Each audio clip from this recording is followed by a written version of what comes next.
Welcome to the Unearthed Man podcast, the journey of becoming a conscious man, hosted by Milvo.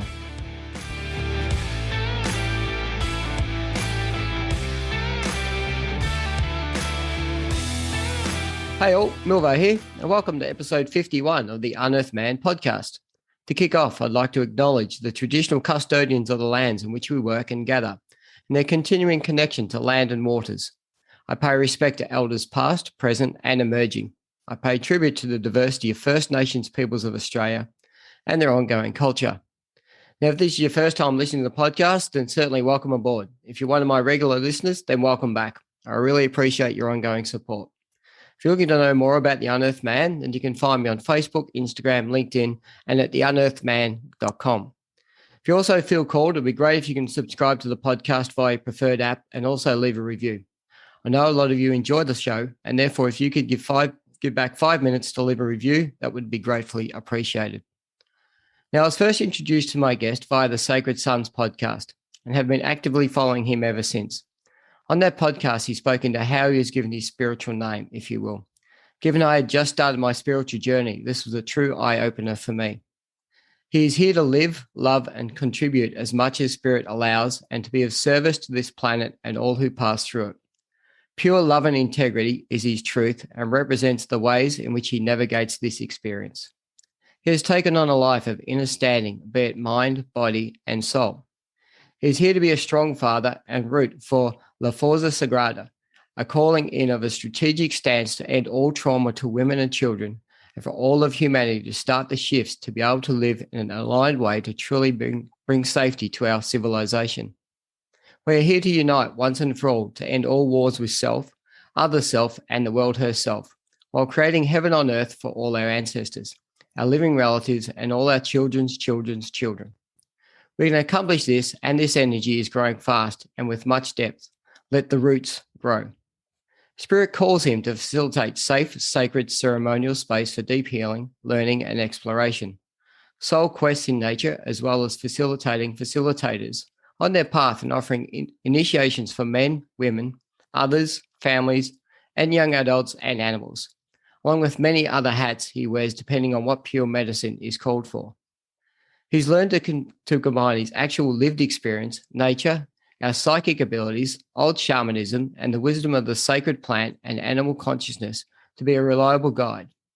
Thank you, Great Spirit, for showing us what pure love, freedom, safety, and truth can actually be while we adventure through this reality. He dedicates large amounts of the year living and learning with nature to give him the opportunity to continue a life of listening and deep, pure, innocent, unattached connections. As he states, if you're listening to this and something lights you up, our time around the sacred fire is near. He fully trusts and will honor our soul's contract. You are safe, loved, and supported. He has many names, however, most refer to him as Reverend BearHeart. Welcome to the Unearthed Man podcast, Frank Sebastian BearHeart Saputo. Hey, BearHeart, how are you, brother? Thank you. I'm very, very well. Thank you so much for that intro, and congratulations on this being your 51st podcast episode. Yeah, that shows dedication and consistency. And it shows the willingness to really follow through with what you have a passion for. I see that and give big thanks to that, brother. Thanks, man. I really appreciate that. It's something I've really, truly enjoyed. I think in the conversation we had leading up into this, the one thing that, we often look to what fills our cup, and I get to have, as part of this, a conversation with, the most beautiful of men, once a week. And it's just I just really enjoy sharing that experience and the energy that all the men are bringing. And where I'm at now in really tapping into the universal consciousness, as many of us could be, bringing the positive, safe, conscious level to the world. It's actually just helping everybody rise up. And if doing the podcast is the little thing that I can do to help that, then, I'm glad to be of absolute service. So thank you. So what I want to, let's chat about. So I connected with you, as I said, after the Sacred Sons podcast, but you actually put out a bit of a message saying, hey, I would like to be able to actually talk more into myself, my story, some of the challenges that I've been through to get to where we are. And I know that, you know, we could talk for quite a while, but one of the fun aspects of the podcast is for men to be able to talk through, you know, what life looked like for them, you know, what was their journey, what they started on, and, you know, how did they become, you know, these connected people, how do they become tapped into consciousness and tapped into nature. So do you want to take us on a bit of a walk through your journey, and how, and probably, you know, how you ended up, you know, to the point of being Reverend BearHeart? Thank you. Thank you for this opportunity. Yeah, it's often, I often get people saying, BearHeart, you understand, you know, and all the crazy navigation in life and the different traumas and so on. And I just get a big smile on my face. And I said, my brother and my sister, like, I'm with you. And no, this version has not always been like this, in almost a continual state of joy and a continual state of calm and clear-eyed, clear-headed, with a clear, honest voice. It took me truly, like, perfecting the shadows of life to understand why the light is so important, and to understand that this is an opportunity for us, as we're writing this book of life, to not only remember that we are the author to this book, but that the other chapters aren't there to get stuck in. They're there to go back to, just in case some of the same reoccurring patterns happen that don't no longer serve us. And so we can see into different parts of our life, which I'm more than willing to, and to be able to pull some of those nuggets and hopefully be able to share to other people. And it's not to say that I have it all figured out. That's not my intention. My intention isn't here to figure anything out. My intention here is to feel more and to be able to be authentically expressive about it, especially if I feel that it will help other people. So part of my life, and what's brought me to the now current BearHeart and being a reverend and being of service to others, is, you know, there was a lot of trauma when I was a young boy. I was being raised by a very sensitive, you know, I was raised by my mother and was on with my father during the weekends. They had two completely different parenting styles. And when I was with my father, the parenting style was like to train your boys. And in training for him, you know, he lived a life where some of the major things that happened to him was getting involved in different criminal organizations and going to prison. And so those were some of his life lessons. And what happened is that it stirred something inside of him to come back home and to feel like he needed to teach me, he needed to teach his boys a way of living in this life, and to try to give it some type of honor-based understanding. However, in doing so, you know, essentially I was being raised to be a child soldier. I was being raised to know how to perform within gangs. I was being raised to understand what was going to happen in prison and how I was going to work through it through prison. I was understanding what was going to be happening in war and what was going to be happening in hand-to-hand combat with weapons. So I was being trained for that. And that training started at 5 years old. And so then you fast forward in life, and I'm more than willing to go through any parts of life that we would feel would help. But you go through life with an understanding of war is going to happen, gangs are going to happen, prison is going to happen. And so this is a specific way to live. And the code that my father gave was no women, no children, and no innocence. Meaning that if you were not innocent and a male for doing something that took away from the innocence of life, very much it's in more of like a vigilante understanding, then you were more within your right to be able to step in. There was there was shadow to it, and there was literal torture to it, and there was a lot of teachings that I only actually started to see how harmful they were in my system once I was able to have a child, and to see how innocent a child is, and to see how porous they are. They'll soak in anything the majority of the time just to be a little good boy or a good girl. And that really has to do with who our figures are and our role models and the ones that are an example of that. So not to say that my father was a beautiful man. He was a sensitive man. He was an artist. He was a sculptor. He was an intellect. He was a craftsman. Every woman wanted to be with him. Every man wanted to be like him, but he had his own shadows. He didn't understand and hadn't have the support to be able to go deeper within some of those traumas that have happened in life. And so he did what so many of us do, and isolate and drug ourselves and distract ourselves. But he put a lot of time and effort into training his boys into how to be protectors, especially of women and children, and especially of anyone that is a predator and is trying to go after innocence or trying to manipulate innocence. That led me perfectly into gangs, because that's all that's around. And so from my perspective, I was just training and doing the best until prison. And so in understanding that, like when people say you're so kind, you're so forgiving, you're so gentle, that only my blood family would have told me that. And the people that were very close to me.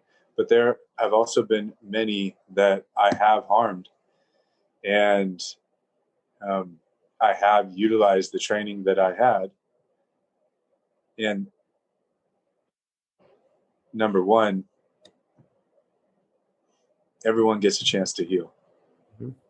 Can't take anything back of anything that I've done in life. I can learn from it.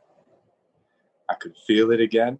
I could be willing to feel it all. I could be willing to make amends. Moving forward, though, is the action steps to dedicate. So when people say, BearHeart, you are a reverend and you're in service to people's healing just about 24 hours out of the day, and into learning and into exploration of what all this is, and into truly being a very passive person. The only way I can do that is because of what I've lived in prior life. The only way I know how is when I ask Spirit, how do I allow my community to trust me more if I'm not going to recluse, if I'm not going to lone wolf it, and if I'm actually going to be put into society? Spirit says, then you have to be 100% open and 100% honest of all the lessons that have come through, because you have reprogrammed yourself in many, many ways and still moving forward. But in those ways, those will also touch other people that maybe didn't hurt others, but maybe hurt themselves. And so how we can learn from all of this to understand that it was all worth it, to understand how to take accountability and hold oneself accountable. And if we are going to continue in relating to others in deep ways, then we get to ask for that in return. And so that way, those different patterns that may have happened in prior life, it'll make it very easy for us to know if those patterns are starting to come back, instead of continuing to move forward in a healthy, aligned way. And so with all of that being said, how did I come to being Reverend BearHeart? I lived a life that some would say I was a monster. And I really switched my life when I got to admit how much inside of me was truly a monster. And not to put myself down, just to be really, really real. And how I was living backwards. right? And so live, L-I-V-E, when you reverse it, it's E-V-I-L. That is the definition of evil. And so I was living in a backwards way. And it took me the opportunity and the honor to be able to say no more. And now we're going back towards living forward.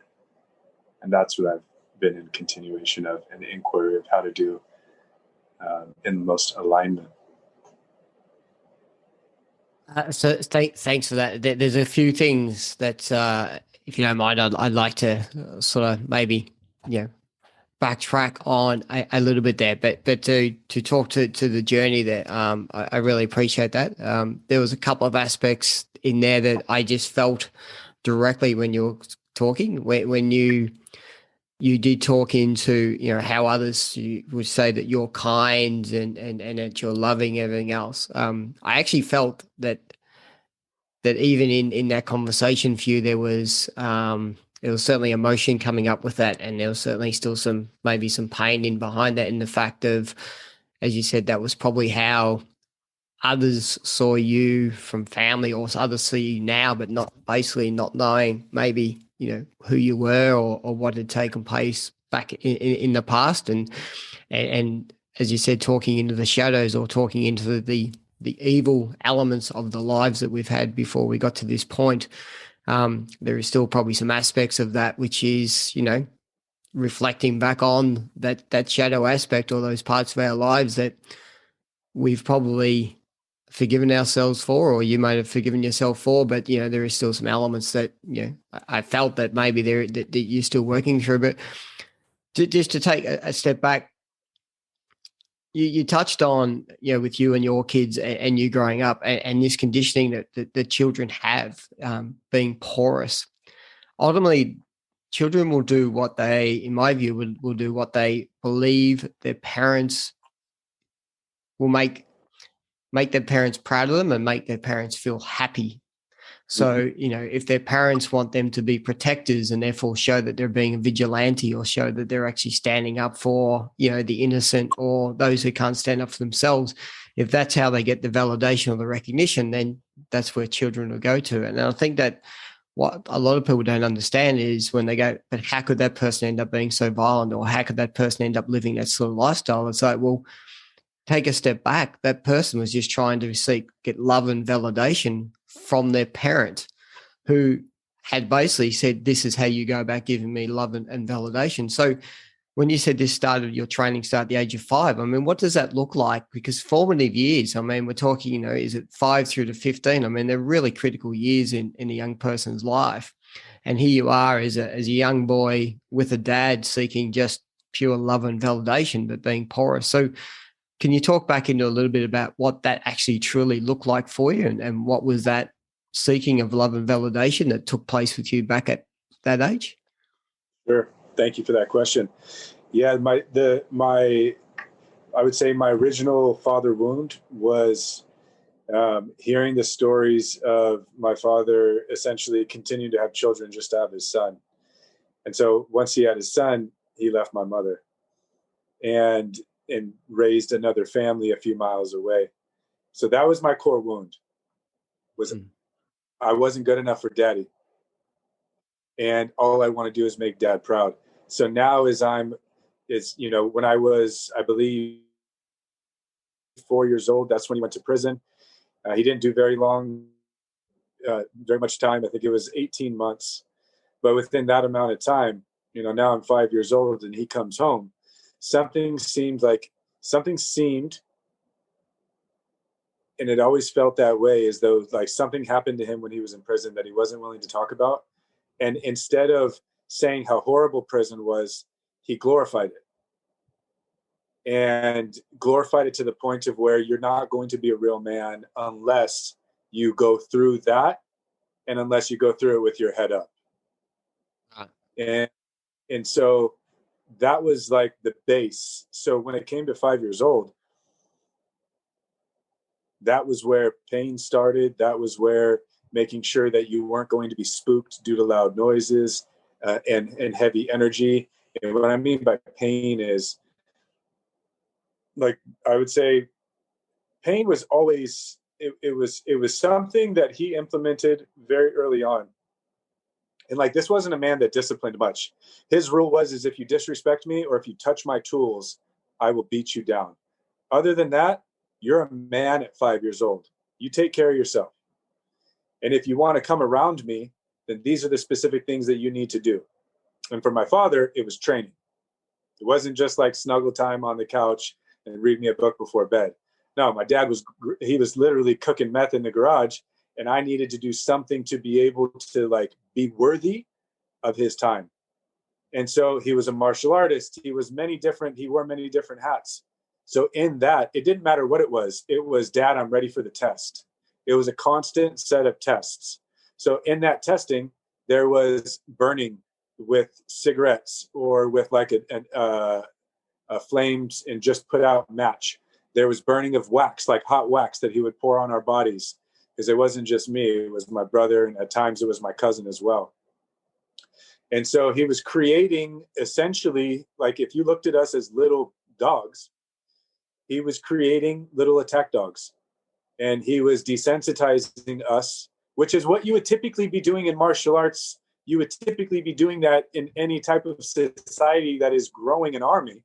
But because we're not necessarily in a society where it happens at that age, it was like, it's just up until 9 years ago that I actually got even the slightest glimpse of like, no, that's just wrong.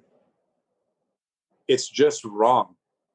And I wouldn't have known that until I actually had a young, and to say there's no way that I would ever inflict that much pain on this little child that can't say yes or can't say no.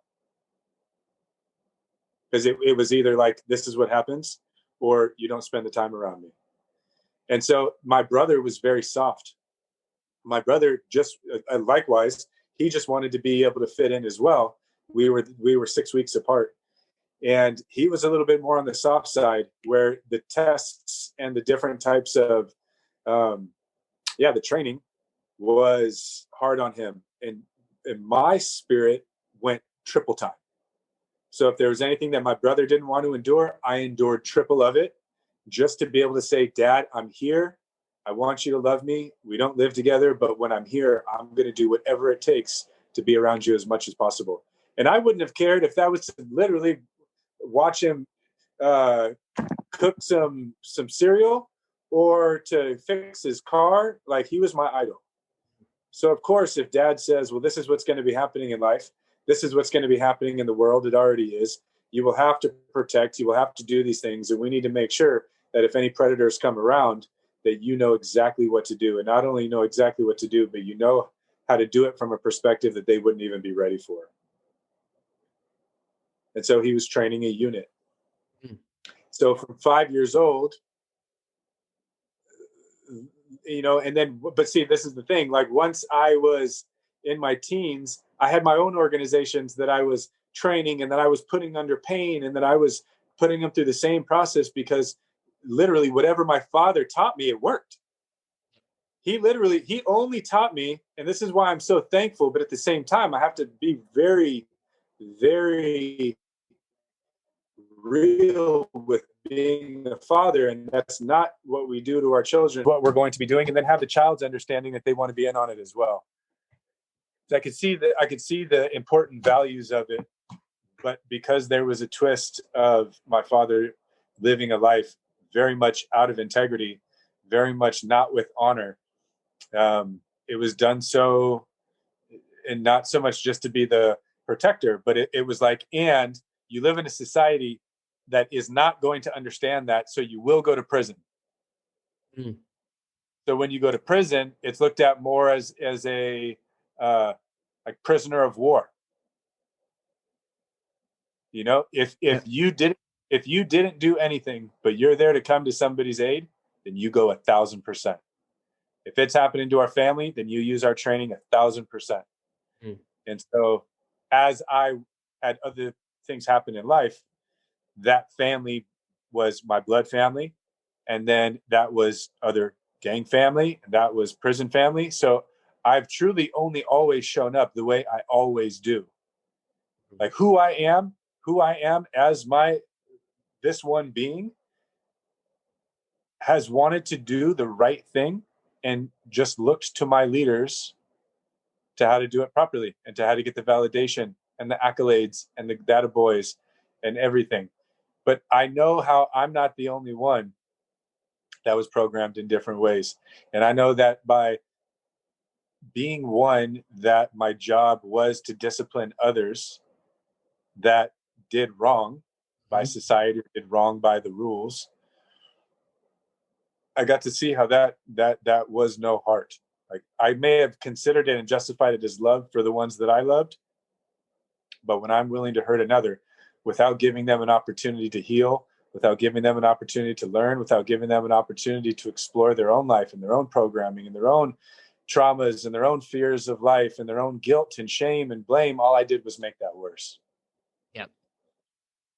And so, but that takes maturity. It actually takes a perspective of not just being the one who can validate everything that's happened, but the observer who sees the higher perspective, that can now see life as all life. My life is just as precious as all life. Yep. And the reason why I am so passionate about that is because I have been one that was not afraid nor worried about harming others that I felt were and deserving of being harmed. If it wasn't I was going to prison, it was I was going into the military. And I was trained to be a marksman and long range and short range rifles and handguns. Like, so there's on basically all sides of my family what some may think of, oh, that's just a great Boy Scout. Or, okay, yeah, we're actually programming him because he is going to go into the military. I just went through boot camp at 5 years old.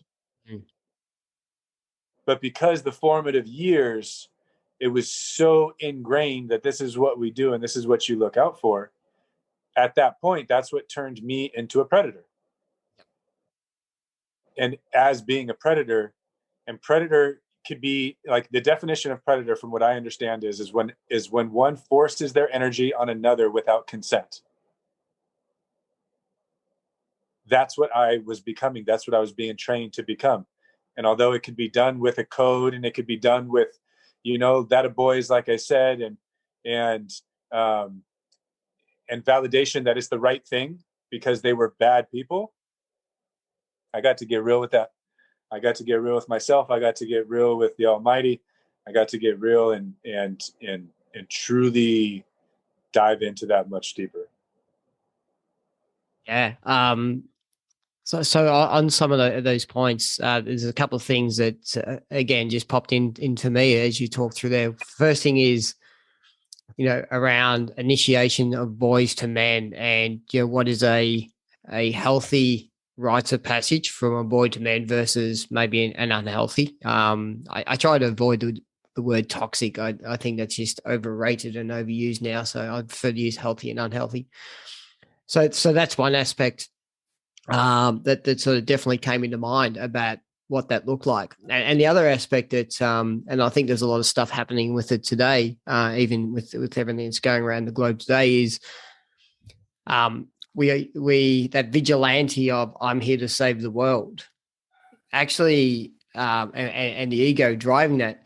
Ultimately, you are no different to the person that you're actually harming. You are a harmer, and you are the same. So the justification about no, I have all rights to be higher and a higher and mighty and a more higher spirit. Pardon me. Is actually what people can't see is that you are just coming from exactly the same level and you're actually sitting at the same level. You are doing the same, in our current society now, is that those who want to see someone harmed from not taking medicine versus those who want to see someone harmed from taking the medicine, you are both coming from the same angle. You still want to see someone harmed.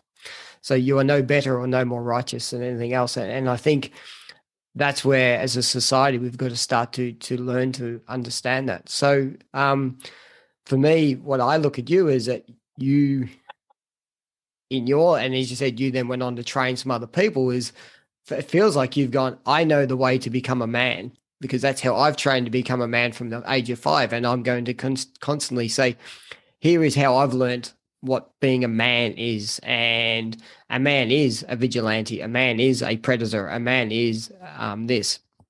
I like Trevor Boehm. I'm pretty sure you're across Trevor. Trevor talks about a man should be dangerous, but not of danger.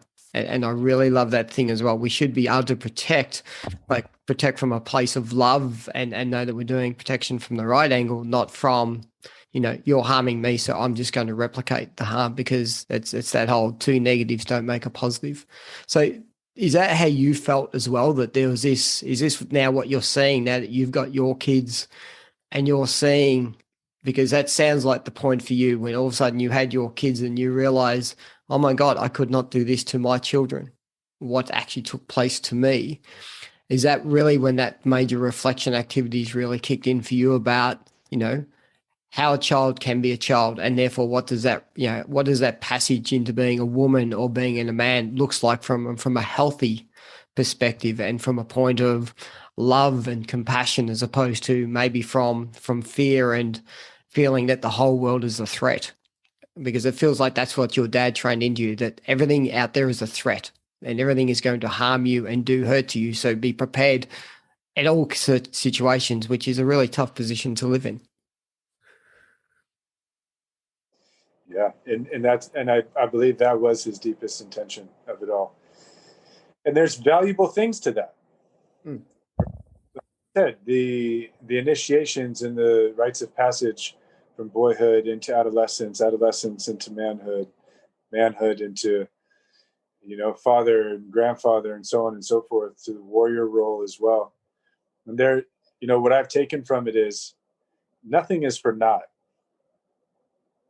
Nothing is for naught. It's the intention we put before it. Mm. So now in life, I witness men, women, children go through rites of passage. I set up whole rites of passage ways, and it's with an intention of there is importance in being able to be self-reliant.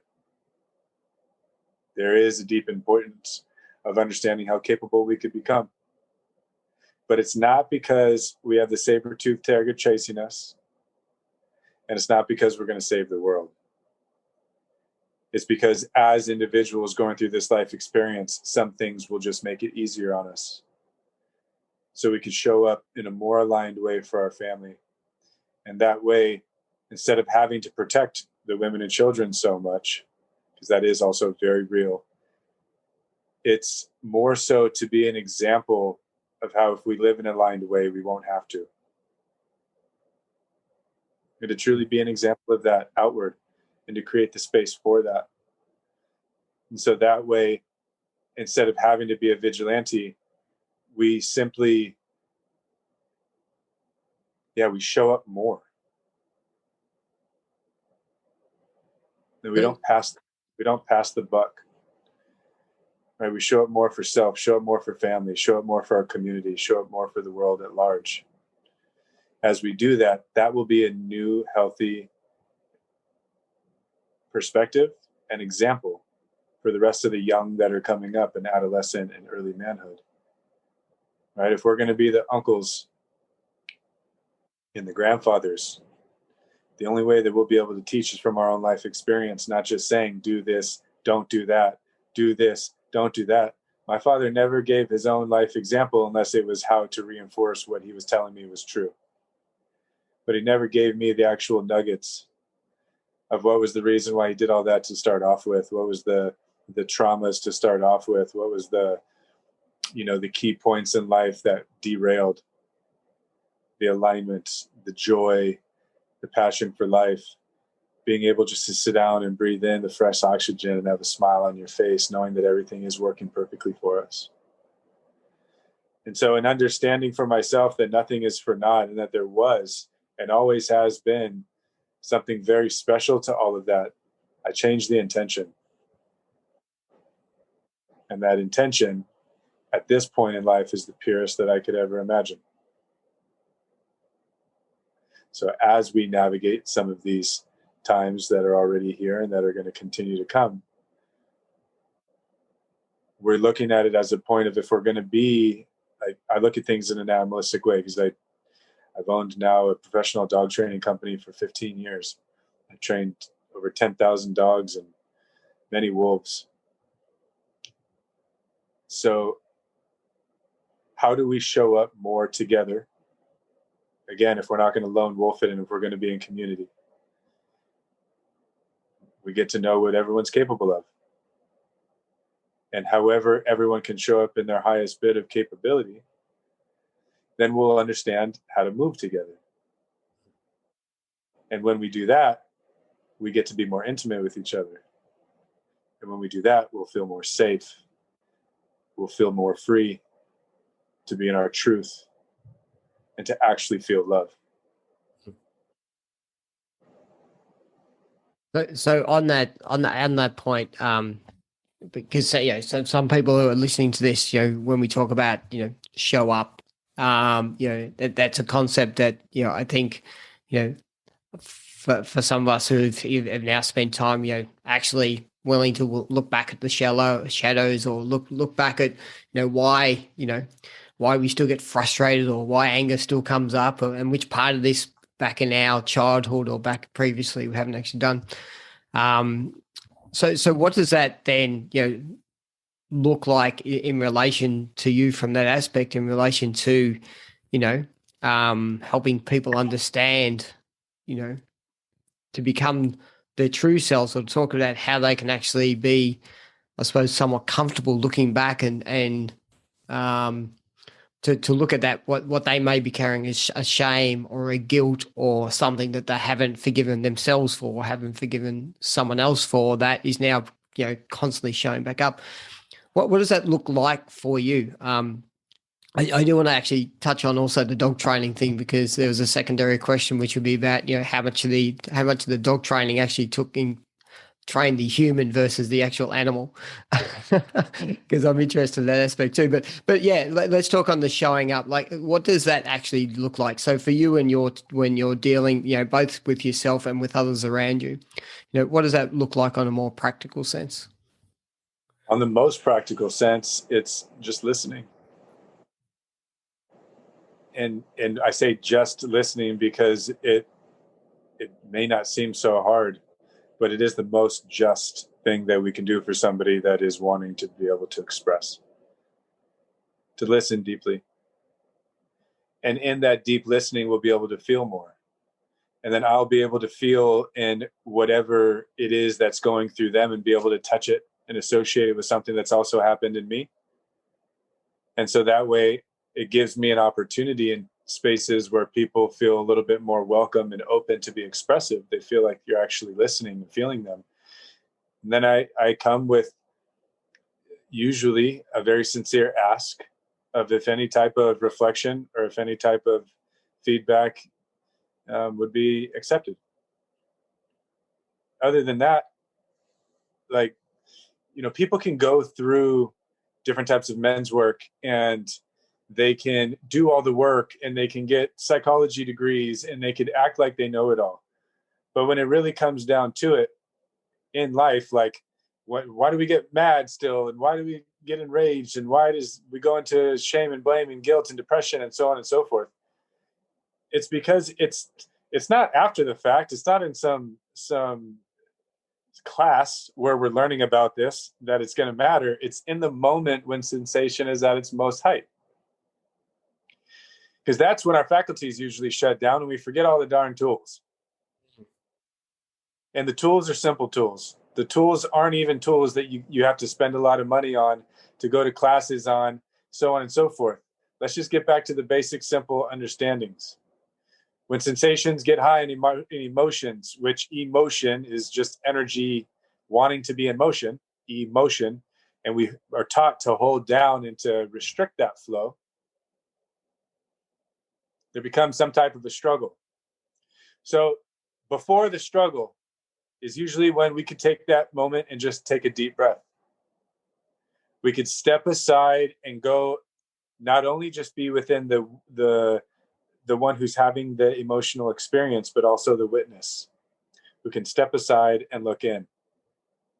Taking a deep breath gives us an opportunity to come into our center.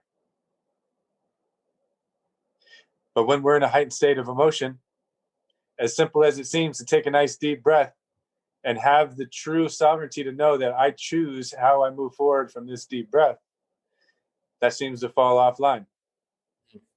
And so it's not me actually teaching anybody anything. And that's what most people always reflect. BearHeart doesn't teach you anything. I will be an example of what that looks like when I take my own breath.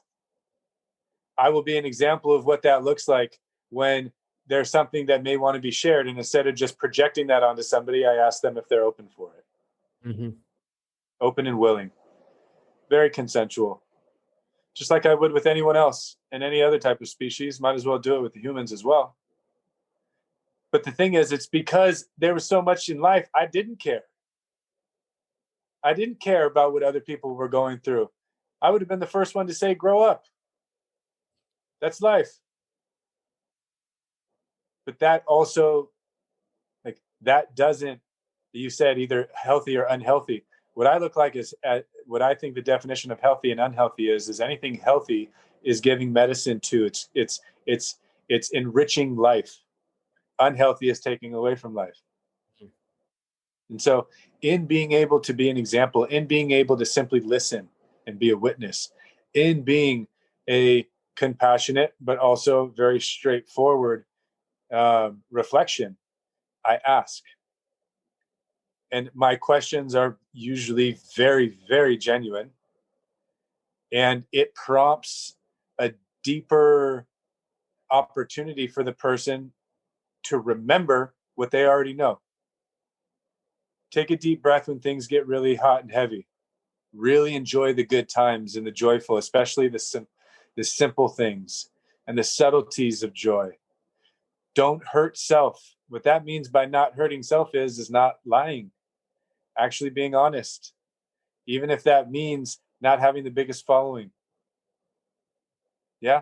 When we're honest with self, we'll automatically be honest with others, which means we won't hurt ourselves, which means we naturally won't hurt others. Yep. It's simple, basic programming and patterning. And that's what I learned from dogs, to segue into the other question. I learned how to be able to see patterns like nobody's business. And then it just turned on. Oh, that's the same way I could look at my own patterns. And the dogs gave me a systematic approach to be able to help redirect and completely switch around the neural pathways for the current operating system. And not from a point of view of just forgetting it, this is what you do now. No, we get to look back at all of it. We get to integrate all of it. And if I'm really consistent with new patterns and I'm really repetitive with those new patterns, and I set it up in a way where it makes it easy for me to also get distractions, right? Those hard times in life, those things that we think sometimes like, oh, it's happening again. No, it's always so hard. No, that's what people call it God, people call it spirit, people call it their ancestors, their higher self, God, goddess, whatever they want to call it, Allah. That one is setting it up perfectly for us to be able to learn from those distractions in life, to see the humor in it and how we think it's going to change, but we're not doing the necessary things to learn lessons for it to change. So spirit just keeps on giving it to us in all the flavors. Yep. And so I correlated all back to dog training, because dog training actually gave me the purest understanding. And I hope this really makes sense to the people that are on here and to you, brother. It gave me the clearest understanding that the dog, just because the dog attacked somebody, or just because the dog peed in the house, or just because the dog ran away, or just because the dog did this or did that, it didn't mean it was a bad dog. And it didn't mean the dog should be euthanized and locked up and put away forever. It meant that it was a confused little puppy. And the patterning happened at a confused puppy. So I got to have an understanding in myself. I wasn't a bad person. Those people out there, everyone out there has done something that has taken from life. And so instead of beating up on self, because right, that's where the first stage is. If people are beating up on others, it's because they beat up on themselves even more. And I got to understand where all the programs were happening inside of myself. that I felt bad for what I was doing and internalizing it, instead of just saying, oh, you were just a confused little puppy. But your programming was force induced. And so that's when I was able to see other people as little puppies. And that was what gave me the opportunity to have compassion in my heart for them. Because not one dog out of thousands of dogs, and keep in mind, if I've trained thousands of dogs, I've trained thousands of people. Yep. That's where all of my schooling came in. It had nothing to do with being spiritual. It had nothing to do with understanding different dimensions and different points of consciousness. And no, not in the slightest. It simply had to do with seeing a dog not as a bad dog, seeing it as a confused little puppy. And if I could do that, then I could do that with the man who's in front of me, this close, essentially spitting on me, trying to fight me, or trying to do something that I, in past life, would have been very fast to stop immediately and give the same amount, if not more, energy back. Yeah. But I could see him as a confused little puppy. And if I could see him as a confused puppy, then what they really are looking for is to be seen. Yeah. They're looking to be heard. Most of the time, they're not even looking for validation. It's just, do you care enough about me to not leave me? If I mess up, will you still care? Mm. Or will I be completely outed from this community, which goes back into all the other storylines of things that have happened in all of our lineages, but it's actually what connects us. We're just a bunch of little confused puppies until we can see the patterns. And until we're able to see those patterns, it'll be very hard to actually be able to catch the lesson before the lesson catches us. I'm going to repeat that. If it's hard to see the lessons, it'll also be hard to catch the lesson before the lesson catches you. So I learned to take this life as a genuine opportunity to see every single thing that happens around me as a potent reminder that I'm here to learn. I'm not here to know anything. I'm here to learn and be willing to feel it all and communicate openly and honestly if I feel it can help. So that's beautiful. That is absolutely, of all the, as you said at the start, I've had an opportunity to interview a lot of men. And I think just the summary that you put in there are just about just simplifying it down of seeing, all people in lives as just being confused, lost little puppies that just want to know that effectively the love for them is unconditional. It's that, it's not, I'll love you only if you do this, or only if you behave, or only if you act this way. And if you don't act this way, then, I'm actually not going to love you anymore. I'm going to condemn you or hate on you. If we see all creatures, that, doesn't matter which creature you want to talk to. And as humans, we are just another creature on this earth in a different body form to, deer, dog, cats, run through it. And it is such a beautiful, simplistic yet complex way of saying it, but it just draws compassion. It draws compassion. I think, a question that pops to mind is when we see someone who has done something, or, we actually react to it because we're like, how could they do that? A question to ask is, I wonder what happened to them in their life that has resulted them in being like this. Because if we ask that question first, it's exactly the same question. At what point do they become a confused, lost little puppy? Yeah. And what can we do to help them not be in that situation and know that they can be loved? So yeah, I think that's thanks, man. And I love the passion of which that drew out of you. I can see, that was just, there was immense passion in there, because I could see when I asked, can you give some practical example? Like, that was it there. Like, you just exactly how you talk to it, because I could see that's how you do everything on a daily basis. And with those dogs, this keep, like, truly thousands and thousands of dogs. every single one of them was an opportunity for me to give back. And the feeling that I felt in being programmed, the feeling that I felt in nobody really coming to my rescue, and the feeling and felt of being locked away and thrown away, and the feeling of being put into cages, and the feeling of having my name stripped and being made a number, and the feeling of all of those traumas that have happened in my life, I put it all into the dogs and gave them all of my presence to make sure that they knew I was not going to give up on them. But that also was from shadow. It was being done from my heart, but I was feeding off of the hurt, and that's why I gave so much. And this is also what people do. People feed off their traumas in life so they don't actually have to go through it.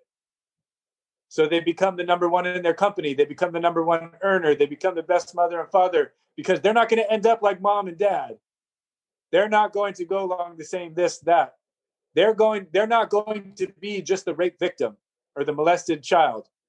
They're going to be the best. The thing is, though, is that if that's the driving factor, if the trauma is the driving factor, and we actually want to evolve, that eventually gets to switch. Because we're eating and consuming dead flesh, wounded flesh. And that eventually will come out of alignment. And sometimes that looks as burnout. Sometimes that looks as breaking the laws. Sometimes that looks as not being there for your family. Sometimes that looks as being irritable and not having enough time for the ones that you care about. It shows up in all different ways. You know, I wanted to make sure that some of the things that happened in my life, that was just washed away, and everyone would just see the very successful one with the beautiful wife and the beautiful family and the beautiful homes and the beautiful career and the one I did it all myself, and you know, all of it. But man, that's still from ego. Yes. That's still from ego. And until that changed, it only changed when I was willing to feel it all and say, you know what, I forgive myself. Because if I could forgive self, I could forgive everybody. And forgiveness, it's to give, it's forgiving. It's not to receive. But you naturally do receive when you truly, purely give. And so I say that to close off the dog training and why that was so important, but also how it was just feeding off of my own trauma. And when I got to switch that, and when I no longer needed that, I no longer had the drive to dog train. Okay. So let's talk into that point. So from that aspect, it's almost like there's a view about balancing the book. So if I've been bad over here, but then I do all this good over there, life's going to balance out, and I'm just going to be seen as a good person. But the reality is, if I haven't actually still dealt with the bad things and acknowledged those and understood those, I can do as much good as I like. But ultimately, the books, if you like, aren't going to be balanced, because this aspect of me is going to continually just to show up and to show up and to show up, as you said, because you never have actually, you might have, in the world of academics, you might have theoretically looked at the lesson, but you haven't actually embodied or deeply actually experienced the lesson, understood what that lesson was meant to be. And until you go through that and allow that to actually take place, and allow that, if you're angry with something in your past, then allow yourself to experience that anger. Don't just say, well, I'll swap it out for love, I'll swap it out for peace, I'll swap it out for calm. Go back and actually do whatever activity you need to do. Do a primal scream, do what you have to do, go and seek forgiveness for others, but more importantly, seek forgiveness for yourself for what you've actually done, so that you can do that. Otherwise, you can train as many dogs as you would like, but you're still going to be chasing your own tail, if you want to use a dog terminology. That's right. That is correct, man. Thank you. That's beautiful. I like that. I'm also very intrigued. So can I ask a question? Where are you at? So part of this whole forgiveness is, where are you at with your father?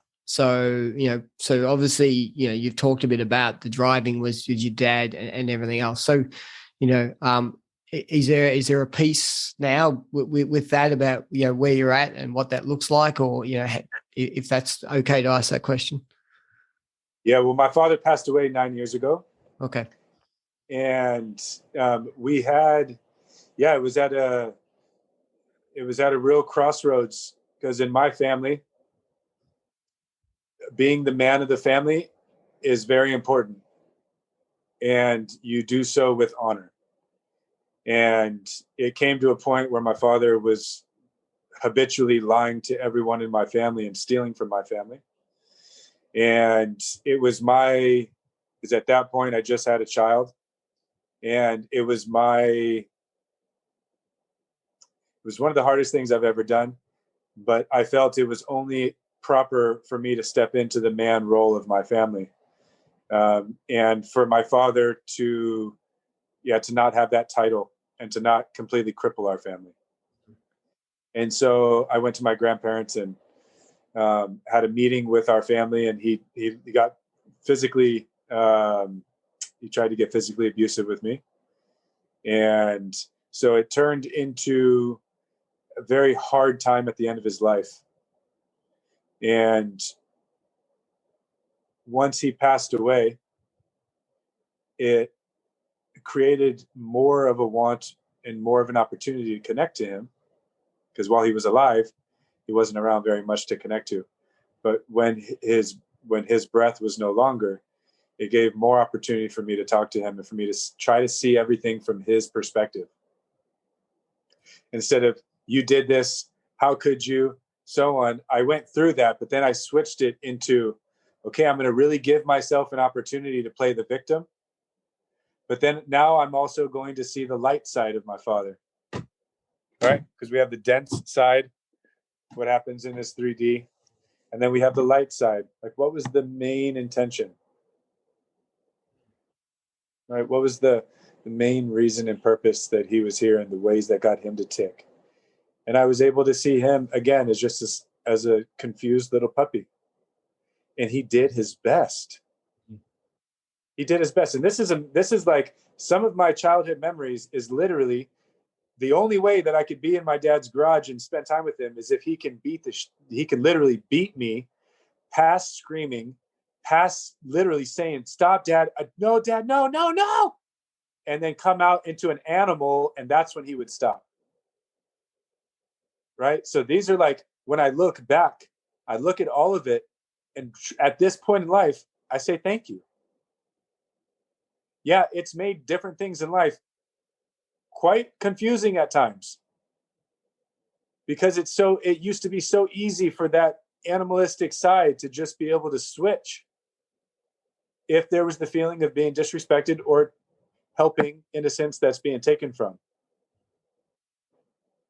I mean, that's what I went to prison for taking the law into my own hands and going after a man that raped one of my soul sisters. So it's one of those feelings of, there's been many years of having some confusion about, like, well, was it right? Was it not right? It was just until I had children where I said, no, you know what? It absolutely was not right. But if we're not living in a world of right or wrong anymore, we're living in a line of, was it aligned or out of alignment? It just wasn't in alignment for an average boy going through life in a society. However, for me and the way that my life ended up, what I was being programmed for, it worked perfectly. And I also have to be honest about that. This isn't poor me, this is what happened, and this is how I made my life better. No, and there's many people that are like, Bear, you should feel it a little bit more. Maybe you could feel a little bit more into how you were victimized by your dad and you were so young and so on and so forth. But there is still, like, the majority in me at this point. And when I say majority, it's 99.9%. I say, thank you, Pop. Because that must have been hard. He would literally beat me and then cry. Yeah. He would see me going through all that struggle and he would cry, and we would go get ice cream afterwards. It hurt him. And then when I went into gangs, I know that hurt his soul. It hurt because now he produced something that even though that's exactly what he trained, there was also a human side of him that thought, man, maybe I did too much. At 13 years old, the training stops because that's when my brother and I could take my father. And that was where it was. When you could take me, you're good, because he's already trained us how to be manipulative. He already trained us how to work as a team. He already trained us all the rest of the stuff. But again, in the way that I lived, that worked until I dedicated a life of something completely different. Then it didn't work anymore. So I give my father the honor and the respects of doing what must have hurt him so bad in mind, body, and spirit. But he accomplished that goal to keep me alive for something of a greater purpose. He turned me into literally a savage that simply would not die. Yep. And for whatever that's worth, I'm darn appreciative. No matter if you beat me or if you did whatever you did, whatever it was, you did the best that you could. And I'm a grown man now. And I'll hold myself accountable for whatever actions that now I do moving forward, and knowing how aligned I can be with that medicine that he gave me as a boy. If I can't turn it into a medicine, it's going to remain a poison. And then that poison is going to seep out to everyone that's around me. That's not their fault. It's nobody's fault. Just trying to do the best. So where am I with my father? I feel closer to him than I ever have when he was alive. And I actually feel like I get to embrace and embody the 85% of what a beautiful human being this man was, and how great of a role model he was in other ways. Mm-hmm. Yep. Because remember, like I said, this is a man that everyone wanted to be like, or to be with him and around him. So he was a lot of medicine, and he was one that could listen to you and make you feel like you were the only one in the world. The thing was, though, is that was not actually his truth. It was due to manipulation. And that's what I dedicated 10 years ago. I will no longer utilize any of my training for manipulation. I will come from my heart, not my mind. Because I was trained at a very early age. We use our heart for our family. We use our mind for enemies. And if you're an enemy, then that means I'm immediately going to be talking and moving and acting in a specific way that will be in my favor. Yep. So it's been a decade that I've solely allowed myself to fully come from the heart. And there's been a lot of ups and downs with that too. But it's always aligned, more heart-centeredness, and actually the opportunity to be able to see the lesson. Because I'm coming about it from love. I'm coming about it from not needing anything in return, just to give pure love. Thank you for being able to close that piece out. And I think there's some really, for those listening, that's really important about, at what point of time do you stop, if you like, being the victim, or stop allowing the other energies from others to work, to control who you are, and to look back on those things and actually take a step back and go, I can now control who I am. I can change who I am. I can choose who I am. I can choose, as you've just said, BearHeart, I could choose. Does that remain poisonous to me and to others, or do I actually take that and convert that into medicine and actually make that something that can actually be healthy for others and actually, be there to actually add value and everything else? And I think that's, the world alchemy, is a whole thing about being able to turn lead to gold, but in any circumstance, it's actually being able to take, what could be deemed poison and actually turn it into beautiful medicine. Like that's an alchemist. Right. So we can take these things that have happened in our lives that, we could see as where we've been victimized or where something's happened to us. And we can say, okay, what is the lessons come out of this and what can I actually do and turn that into a beautiful lesson to share for others. You've been extremely generous with your time. And I know we spoke about that, we could probably continue. There are so many areas that we just have not even tapped in on. But again, yeah, I think that's got us to a really nice position. So there's a number of messages or key elements throughout this whole podcast that, I think as people go back and, listen once or even twice or three times, because there are so many beautiful little lessons and nuggets that you've dropped on the way through. But is there something you would just like to leave as I suppose, a summary or a wrapper message for, the men, the women, the kids who actually might jump in and listen to this episode, that you would see as a takeaway for them on what they could now do in relation to their life and what they could do to, I suppose, take some of that ownership and that accountability and move forward? Thank you. I guess the main message for me outward to anybody that may be viewing this is you're not alone. No matter what your story is, and your story is important, you're not alone. And at times we will feel alone navigating this experience, and it'll be very sensational. We have an imagination that concocts a lot of different stuff in our mind. But at the depth of it, one thing that I know that will be bringing us all together here is that there's been at least one time in life where you felt that you were alone, going through this by yourself. I want you to know you're not, because we're both here. And in that, whatever has happened in life, we all have our own story. Those are important. In those stories comes different narratives.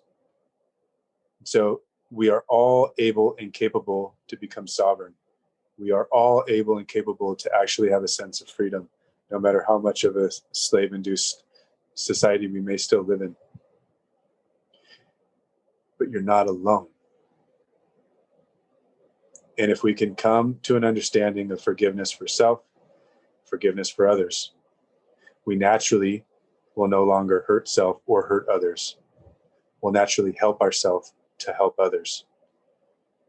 And then from there, we are changing the fabric of society one step at a time, again and again, just like dog training.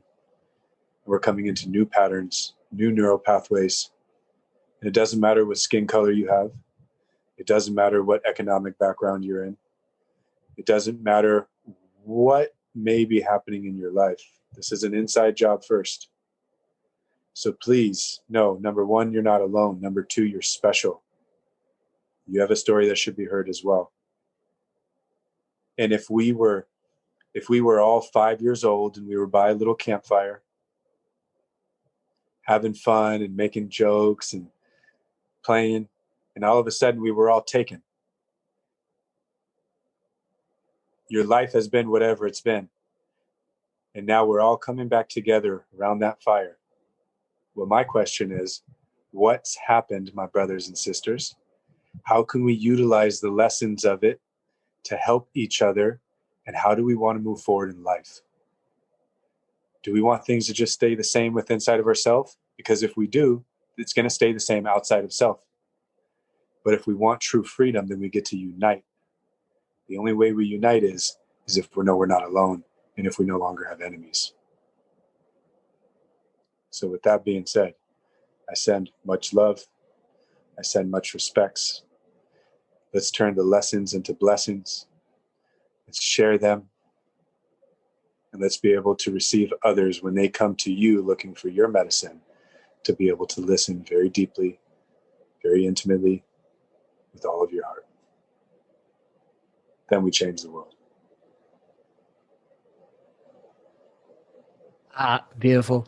That's absolutely beautiful. To be honest, just listening to that, then there's emotion coming up for me. Just in that you're not alone, and just knowing, that we're not. It's such a powerful message. To hear it actually just generates emotion. To know that that we don't have to do this alone, and that there are people out there that we can turn to and that will listen to us. So, thank you, Reverend BearHeart, for that beautiful ending message.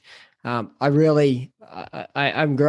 grateful. I'm deeply honoured that you've spent this time with myself and with the listeners today, sharing your story and your journey. It is not an easy journey you've been through. You've been through a lot, and I feel we've only touched on 5% of the surface level of really that journey. And that's been an hour or so of conversations. But thank you for you. Thank you for the energy that you're now bringing. Thank you for the healing and the medicine you're bringing to the world. I feel this through this conversation, and I'm really looking forward to being able to stay connected with you, many years to come. I truly see you as a brother, as someone who is here to heal me, be it remotely or, as we continue to contact. So thanks for that. I wish you all the best for the rest of your evening, given it's a Friday evening over where you are. And you take care, and we'll definitely be in touch soon. Thanks, man. Thank you, brother. I appreciate this as well very deeply, and send all blessings your way. And again, thank you for creating a space for other brothers to be able to have a voice, to be listened to very intimately, and have good questions being asked. So you are doing the exact same thing. Thank you for changing the world one episode at a time. Thanks, my man. It's been beautiful. Sending you much love, and we'll definitely chat to you soon. Take care.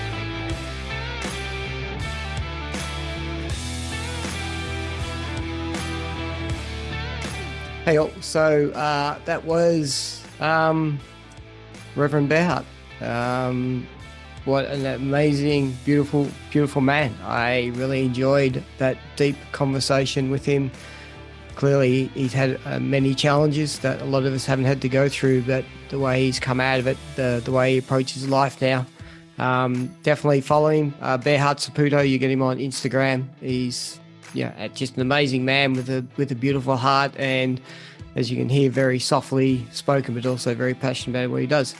So, folks, that's a wrap for episode 51 of the Unearthed Man podcast. As you know, you can find me on LinkedIn, Instagram, and Facebook. Sending you all much love and peace, and have a beautiful day. Milvo.